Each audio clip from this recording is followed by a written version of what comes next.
அனைவருக்குமே வணக்கம். சற்று முன் கிடைத்திருக்கக்கூடிய ஒரு மிக மிக முக்கியமான செய்தி ஒன்று வெளியாகியுள்ளது.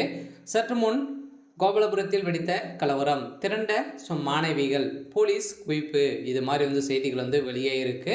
அண்ணா பல்கலைக்கழகத்தில் நடந்த ஒரு மிகப்பெரிய சம்பவத்தினால பார்த்தீங்கன்னா இப்போ கோபாலபுரத்தை திரண்டு பொதுமக்களும் மாணவிகளும் திரண்ட சம்பவத்தினால தான் திமுகவுடைய தலைமையகத்துக்கு எதிர்ப்புகள் தெரிவித்துட்டு வரும் நிலையில் இப்போ பார்த்தீங்கன்னா அதிரடியாக கோபாலபுரத்தில் ஒரு மிகப்பெரிய கலவரங்களாக வெடித்துட்டு வரும் நிலையில் நேற்று கூட பார்த்தீங்கன்னா மக்களும்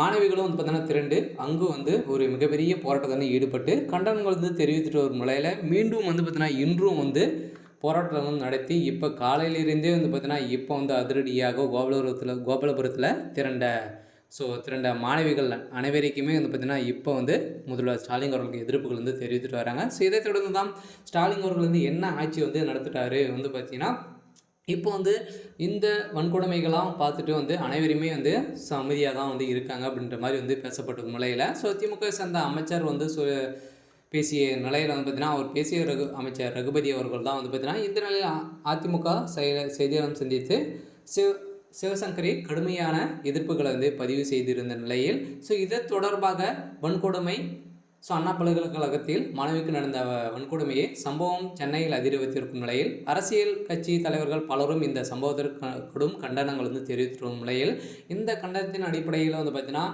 காலையிலிருந்தே கோபாலபுரத்தில் திரண்ட பொதுமக்கள் பார்த்தீங்கன்னா இப்போ அங்கு போலீஸ் குவிக்கப்பட்டு அவர்களை அடித்து விரட்டப்பட்ட சம்பவம் தான் இப்போ திமுகவும் சென்னையிலேயே கலவரங்கள் ஏற்பட்டு இருக்கு. இதன் அடிப்படையில் ஞானசேகரனுக்கு வரும் 8ஆம் தேதி வரை நீதிமன்றத்தில் காவல் கைது செய்யப்பட்டிருக்கு இல்லையா. அவர் ஏற்கனவே பல குற்றச்சாட்டுகள் ஈடுபட்டு வந்த நிலையில் மேலும் இவர்களுக்கு திமுக சேர்ந்த அமைச்சர்கள் தான் இதற்கு தொடர்பு இருக்குது, இதுக்கு சப்போர்ட் பண்ணுறாங்க அப்படின்ற மாதிரி பார்த்தீங்கன்னா இப்போ அதிரடியாக புழல் சிறையில் அடைக்கப்பட்டிருந்த ஞானசேகரனுக்கு இப்போ போலீஸ் கஸ்டடி பார்த்தீங்கன்னா 10 ஆண்டுகள் சிறை தண்டனை வழங்கணும் அப்படின்ற மாதிரி தொடரப்பட்ட வழக்கில் இப்போ பாதிக்கப்பட்ட மாணவிகள் அனைவருமே மீண்டும் பார்த்தீங்கன்னா இதில் பாலியல் வன்கொடுமை நடந்துட்டு வருது. இதை தொடர்ந்து தான் காலையிலிருந்தே கோபாலபுரத்தில் அங்கே ஒரு மிகப்பெரிய கலவரங்கள் வெடித்த சம்பவத்தினால முதல்வர் ஸ்டாலின் அவர்களே வெளியே வர முடியாத கூடிய அளவுக்கு அங்கே போராட்டங்கள் நடந்திருக்கு. இதனால் திமுகவே எதிர்த்து திமுகவுடைய ஆட்சிக்கே ஒரு மிகப்பெரிய கேள்விக்குறியாக வந்திருக்கும் நிலையில் திமுகவுடைய ஆட்சி கலையுமா அப்படின்றது தான் ஒரு கேள்விக்குறியாக இருந்தாலும் மக்களுக்கு எந்த ஒரு பாதுகாப்பும் செய்தி தராத திமுகவுடைய அரசு மீது இருக்க வேண்டாம் அப்படின்ற மாதிரி தான் மக்கள் போராட்டத்தில் இறங்கியிருக்காங்க.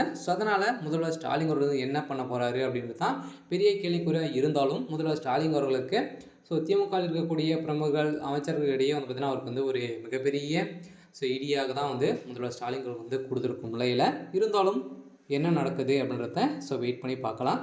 இது மாதிரி செய்திகளை தெரிஞ்சுக்கணும் அப்படின்னா மறக்காமல் நம்மளுடைய சேனலை சப்ஸ்கிரைப் பண்ணிக்கோங்க. தேங்க்யூ.